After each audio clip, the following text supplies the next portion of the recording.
Hey guys, YouTube World Nerd here.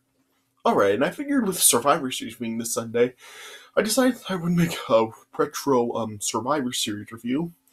And so I decided to take a look at Survivor Series 1994. So, yeah, I decided to review this show because I have already talked about the other pay-per-views of 1994. And yeah, I have overall praised the 1994 pay-per-views. I mean, yeah, the pay-per-views in 1994 were pretty good. Of course, WrestleMania was phenomenal that year, and SummerSlam was also really good. And even shows like the Royal Rumble and the King of the Ring were overall good too. So yeah, 1994 was a good year as far as the pay-per-views go in the WWF.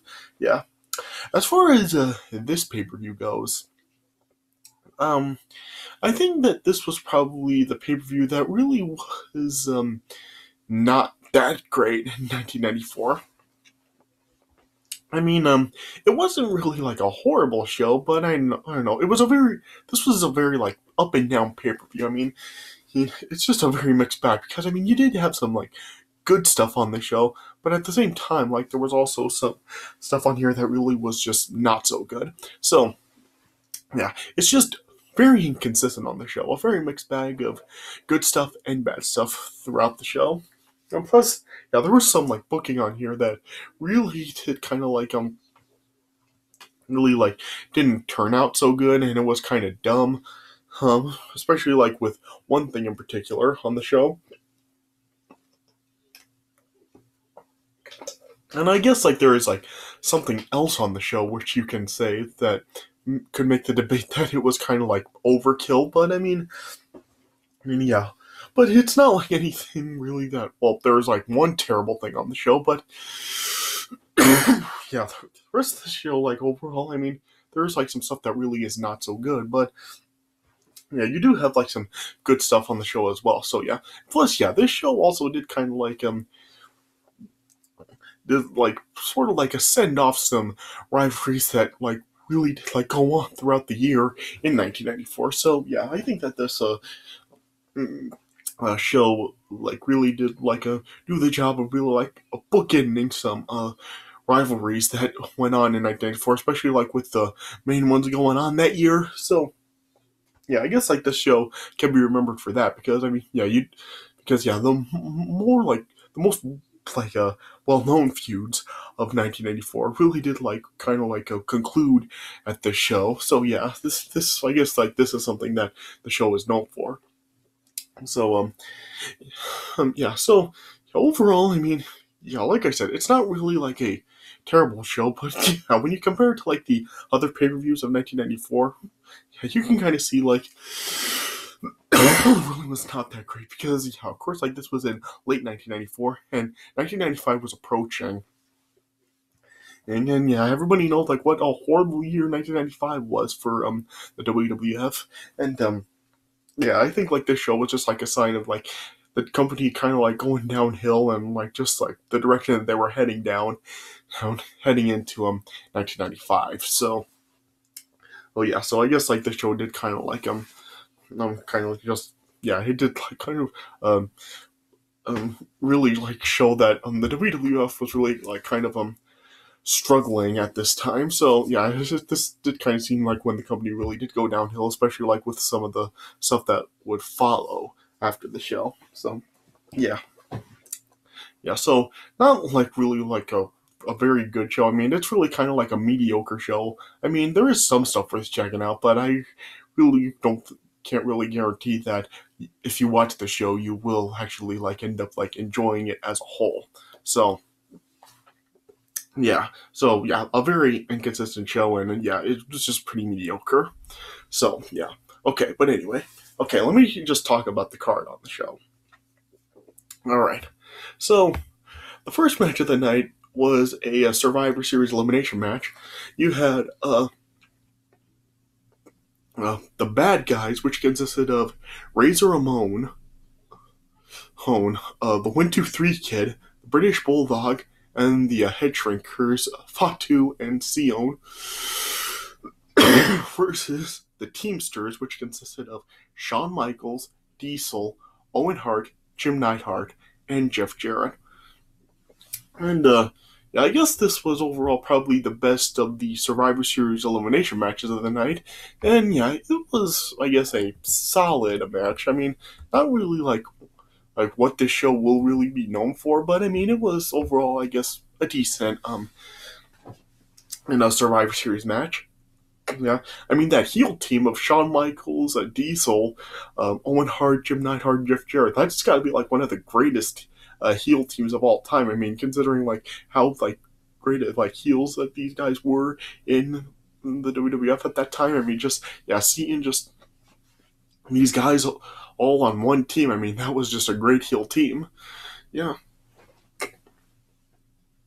Yeah, and overall, I guess that this was a solid match. I mean, yeah, nobody really did get eliminated until like about 15 minutes in the match, maybe like a little less than that. But yeah, you just had like the guys like just tagging in and out and just like trading moves with each other. I mean, I thought it was interesting that Owen Hart was in a match with two of his brothers-in-law.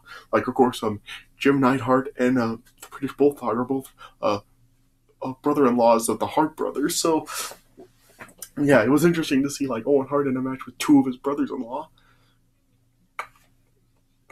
Yeah, and yeah, you just had like a bunch of the guys just tagging in and out, and yeah, just like it was going back and forth between both teams and everybody on them. Yeah, and then when Diesel finally got into the match, like this just like really showed like how dominant Diesel really was at this time. Like, of course, like at the Royal Rumble that year, like Diesel eliminated like 7 guys in less than 20 minutes. And of course, like this year, Diesel won the Intercontinental Championship, and he also he and Shawn Michaels won the tag team title. So yeah, 1995 was like what a year it was for Diesel. I mean, he was just like really like being built up as just a big star with like how big and strong he was looking. Yeah, and here it really did like show how strong he was also, and like just how big and powerful that they were really making him look. Because yeah, in this match, like Diesel eliminated like 3 of Razor Ramon, 3 members on the bad guys in like just like over a minute. So yeah, Diesel really was like an unstoppable force at the time. Yeah, yeah, and then actually like the British Bulldog ended up getting counted out after Diesel had kicked the British Bulldog out of the ring, and then he was fighting with like the other guys like Owen Hart and Jim Neidhart, and even Jeff Jarrett got in there. So and then the British Bulldog got counted out, and then it was just Razor Ramon by himself, still against like all 5 guys, is on the Teamsters. So yeah, and then. And as like Razor Ramon tried to battle back, then Diesel was about to eliminate Razor Ramon after giving him the jackknife powerbomb. But then Shawn Michaels then just told Diesel to tag him. And of course like this was still like when they were together. But but by this time like there were like a lot of problems escalating between Shawn Michaels and Diesel, especially after Shawn Michaels accidentally super kick Diesel at SummerSlam. It cost him the Intercontinental title, and problems were then just starting to boil with them.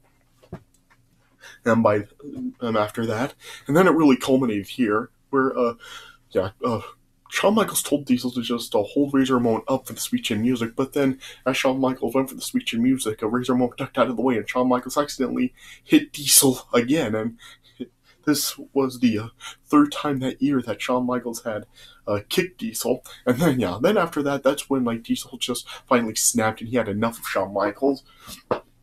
And then he just went after Shawn Michaels. Owen Hart, Jim Neidhart, and Jeff Jarrett were really trying to calm things down. But Diesel then just took them out and then just went after Shawn Michaels. And then, this ending was like kind of a cop-out. Like, as Diesel was going after Shawn Michaels, the other guys were like on the outside of the ring also, and then all the guys got counted out, and then Razor Ramon was declared the winner.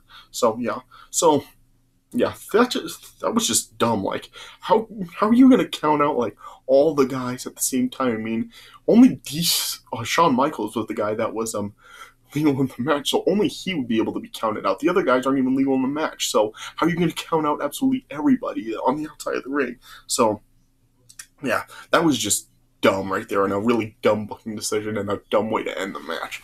So yeah, that was dumb, but still, like the rest of the match overall, it was still good, and yeah, it was still like a good, still like a solid action with like all the guys in there. So yeah, the ending did kind of like was dumb, but yeah, of course like more of this like would lead up, like of course like we would have what would happen with Diesel like 3 nights after, and then yeah, of course like then the rivalry then and like picked up between Shawn Michaels and Diesel, and then even like after this match, like Shawn Michaels just said he was done with Diesel, saying that Diesel is nothing without him, and then yeah, he just like banned it, like disbanded his team with Diesel, and then yeah, just gave up the tag titles and yeah, just stormed off. So yeah, but still overall, it was a good match. I guess I would give it probably like 3 stars. Yeah. If it wasn't for like the stupid finish, I probably could have given it like 3.25, 3.5. But yeah, the finish just kind of like brought it down a bit for me. So yeah, so my rating for this match is 3 stars. Yeah. And then after this, then we had another Survivor Series elimination match. This one, you had the Royal Family, which consisted of Jerry Lawler, Cheesy, Queasy, and Sleasy versus Clowns Are Us, which was Doink the Clown, Dink the Clown, Pink the Clown, and Wink the Clown. So yeah, and this was just absolutely stupid. I mean, this match was just an absolute utter joke. Why was this even on the show? Yeah. So, yeah, on both teams, everybody except Jerry Lawler and Doink the Clown were all midgets. So, yeah, this was just like total like this was just like a comedy act, and yeah, this was just dumb. I mean, I don't even want to talk about this. I mean, really, this was just dumb. I mean, this just kind of showed like how the WWF was going, and really like what we were going to be in store for in the future with shit like this going on. So, yeah, this was just dumb. I mean, I don't even want to talk about this. Jerry Lawler's team all like won. I mean, yeah, they like clean swept the Clowns Are Us, and they got the win. But then, yeah, afterwards, and Jerry Lawler was then just criticizing the midgets and just saying that they didn't win and he did. And then eventually, like, all 6 midgets that teamed up, and then they went after Jerry Lawler, and then Doink hit Jerry Lawler in the face with a pie. So, yeah, this was just dumb. It was horrible. Total joke, and it went on way too long. This match was like 16 minutes. I mean, are you serious? I mean, you really gave this piece of crap have 16 minutes? I mean, you could have just had this go on like 5 minutes and then just have the Jerry Lawler team just sweep the Clowns. So, yeah, really dumb. Dud. Yeah. And then next up, we had the WWF Championship on the line.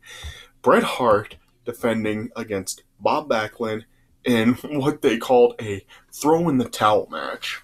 Yeah, and so of course like this was still like during the Bret Hart Owen Hart rivalry, like this was still going on at this time. So yeah, this feud just like really lasted the entire year. Of course, the previous year at Survivor Series, like is when the hostilities began, when Owen blamed Bret for getting eliminated from that match against Shawn Michaels and his Knights. And then, of course, like, the Royal Rumble that year, then Owen Hart fully turned heel when he, like, kicked Bret Hart in his injured knee.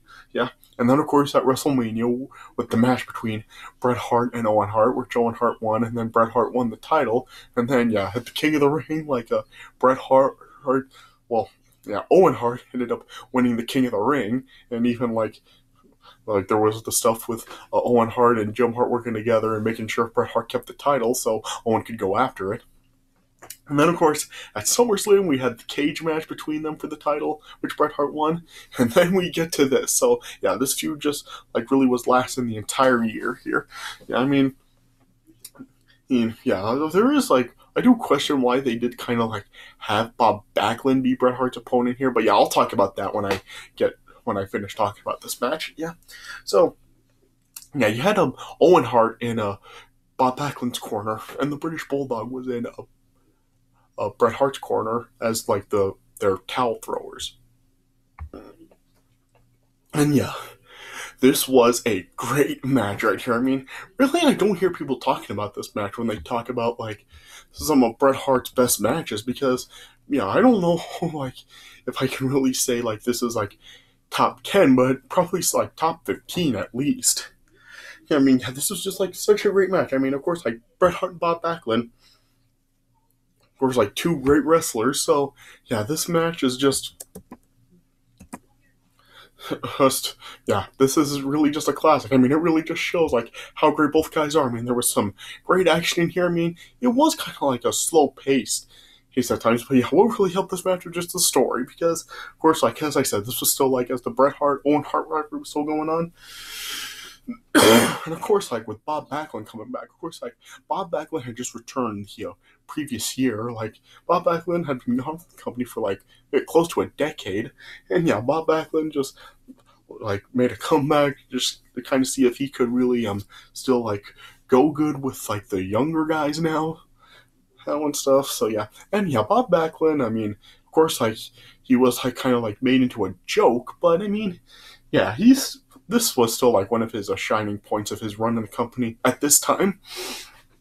Yeah, this was just like really such a great match. I mean, it was like really slow paced, but yeah, it was really good. Of course, like yeah, when Bob Backlund at one point, like after he like lost a match to Bret Hart, I think on Raw or something, like Bret Hart tried to shake Bob Backlund's hand, but yeah, Bob Backlund then that was when he just snapped, and then he attacked Bret Hart, and then yeah, Bob Backlund then just became like kind of a obsessive, psychopath really. So yeah,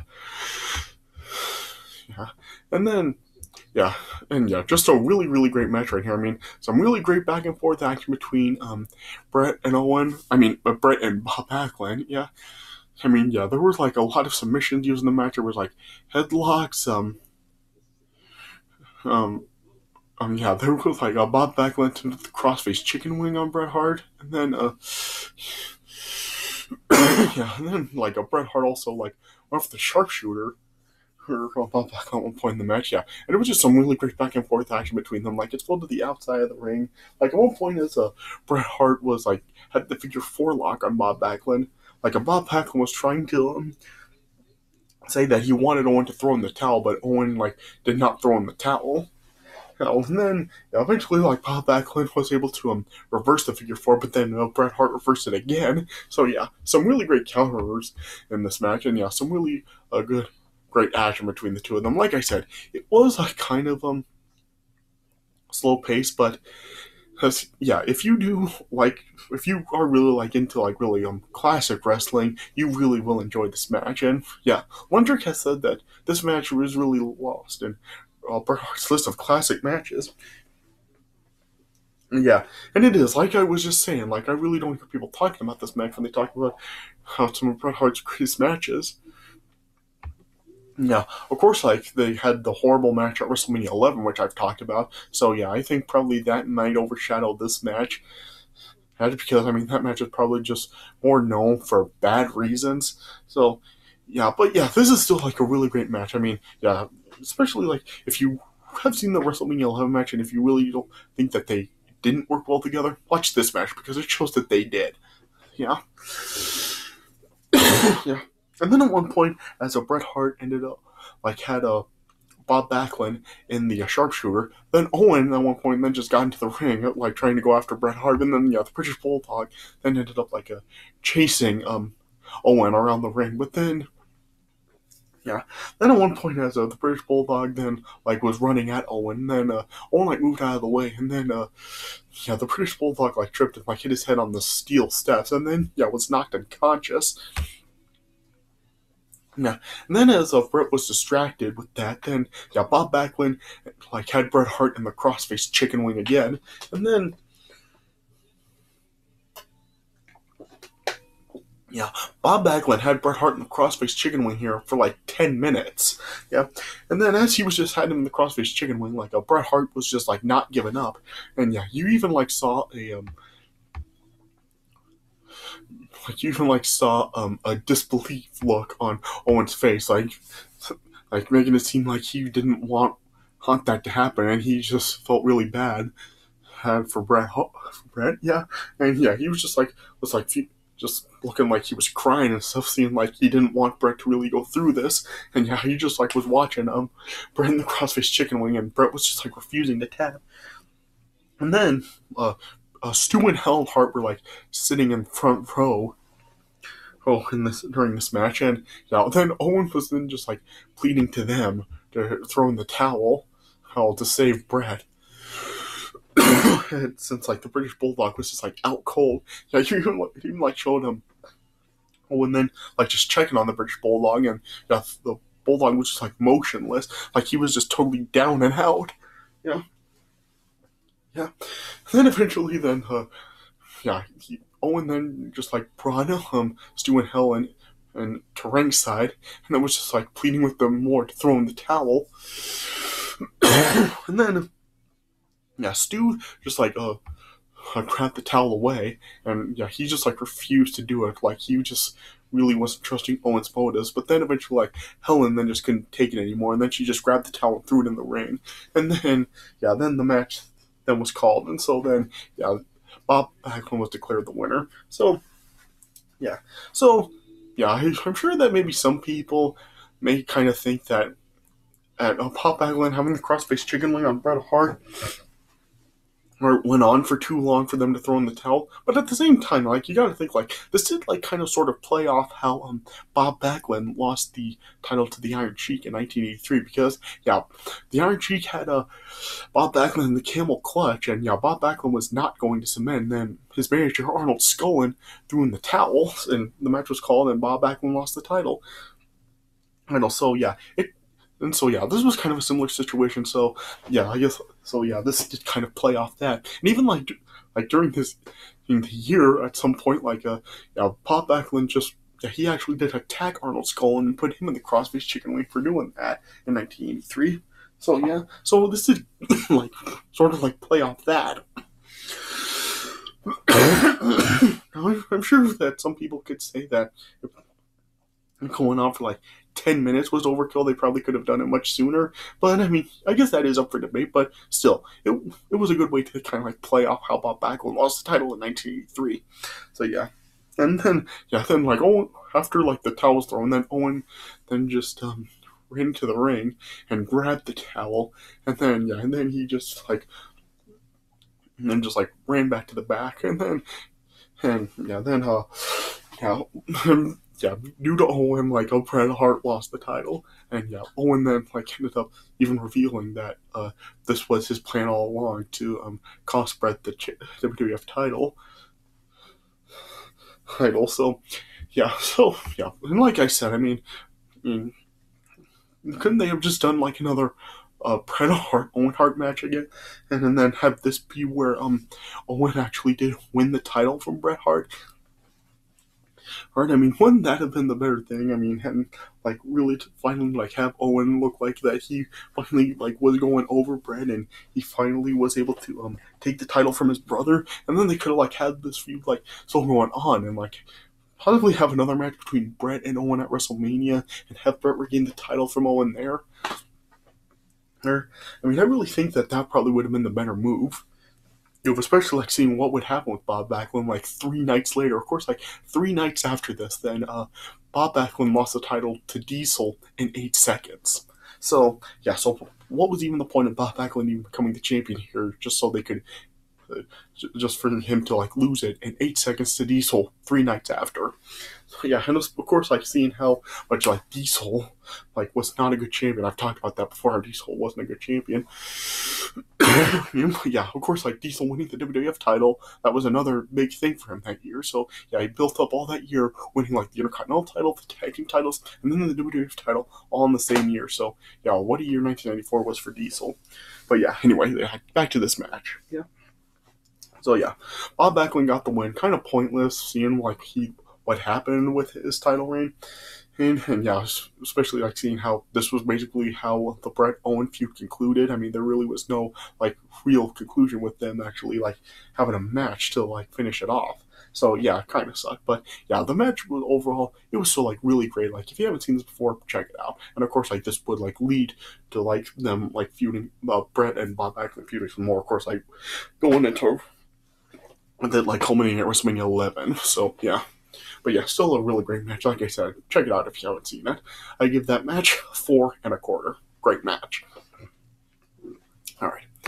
And then, after this, then the next match was another Survivor Series elimination match. It was the $1 Million Team, which consisted of Bigelow, King Kong Bundy, Tatanka, and the Heavenly Bodies, Tom Pritchard and Jimmy Del Rey, versus the team of Guts and Glory, which was Lex Luger, Adam Bomb, Mabel, and the Smoking Guns. Yeah.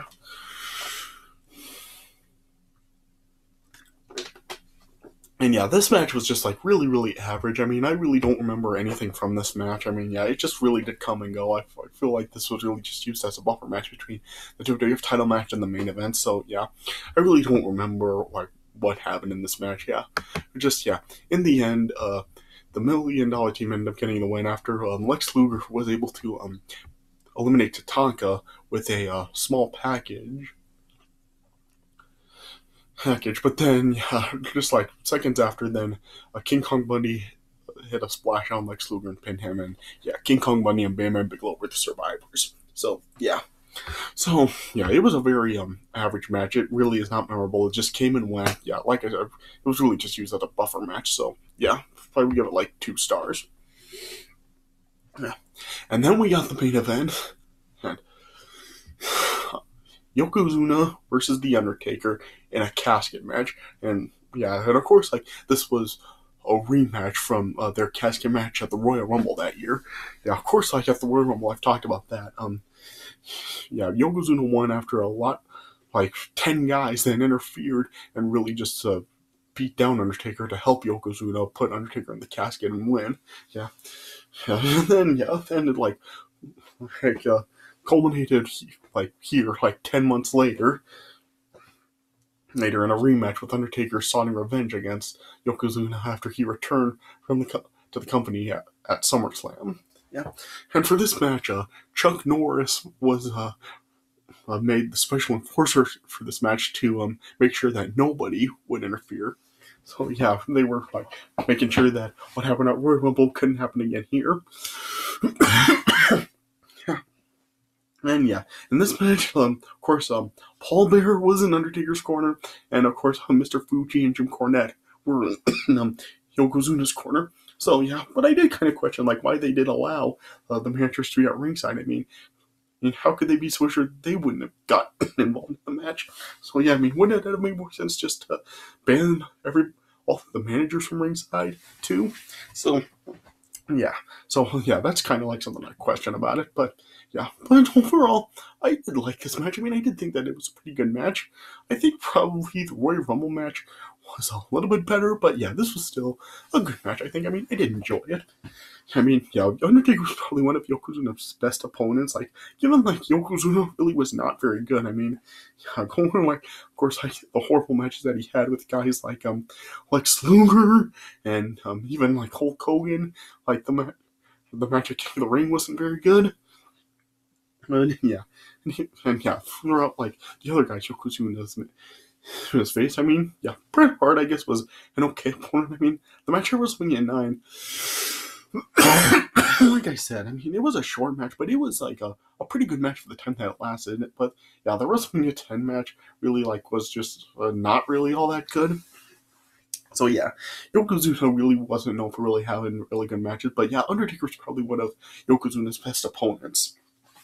Yeah, and yeah, I did enjoy this match. I mean, I thought this was entertaining.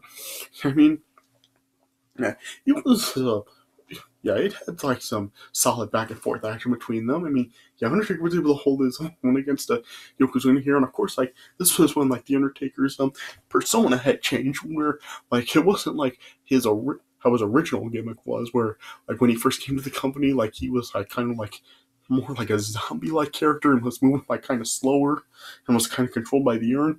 Yeah, this one, like after he returned at SummerSlam that year, like Undertaker's like character had kind of changed, where now Undertaker really was like more like the wrestler type of character and was moving a lot faster, not really like fighting like a zombie. Yeah, this was like really when Undertaker really had started to become like the Undertaker that people really do like know and love today. So yeah. And yeah, it was a solid match. Yeah, like I said, it was some solid back and forth action between the two of them.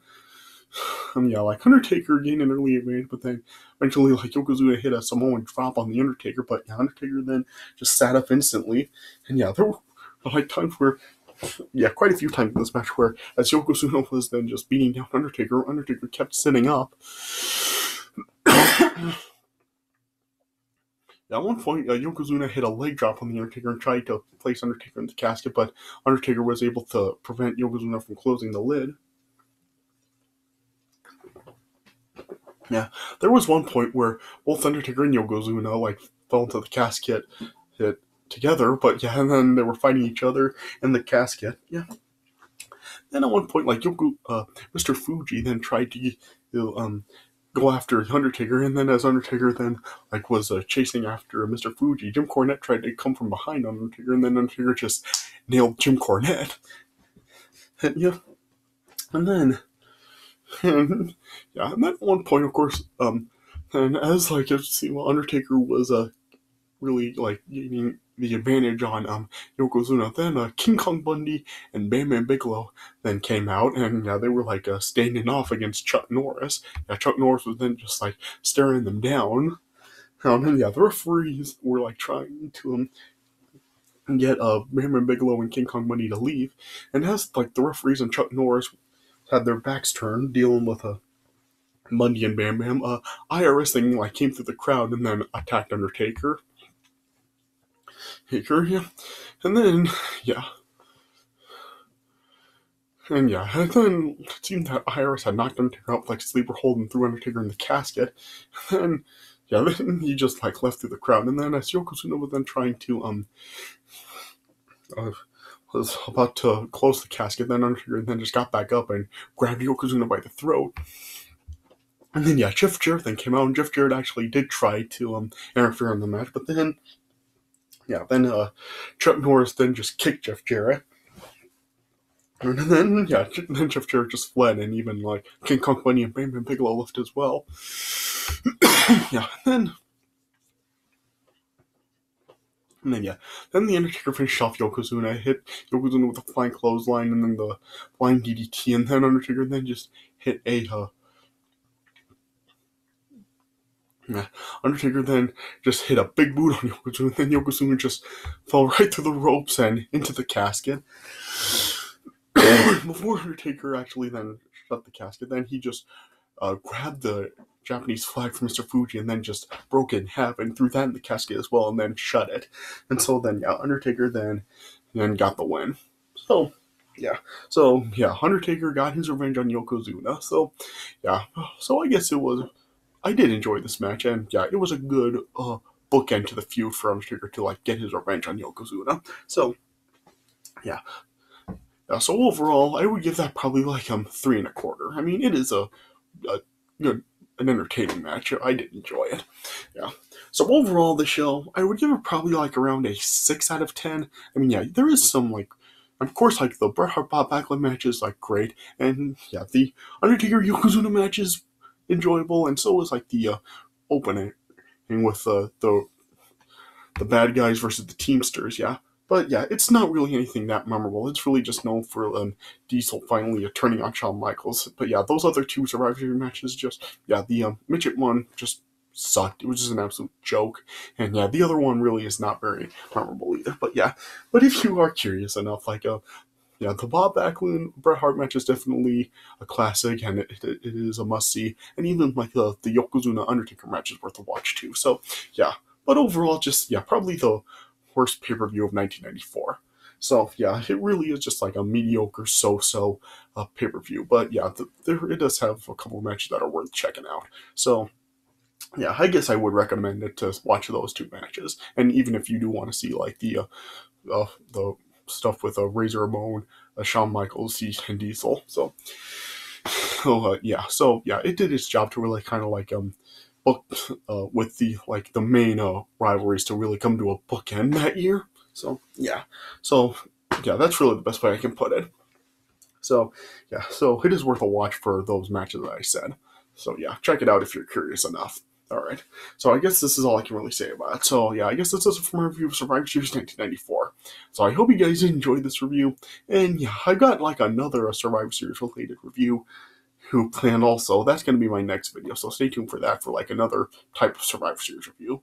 So yeah. Yeah, that's coming up next. All right, so stay tuned for that. But anyway, so I hope you guys enjoyed this review. Thanks for watching, and I'll see you guys later.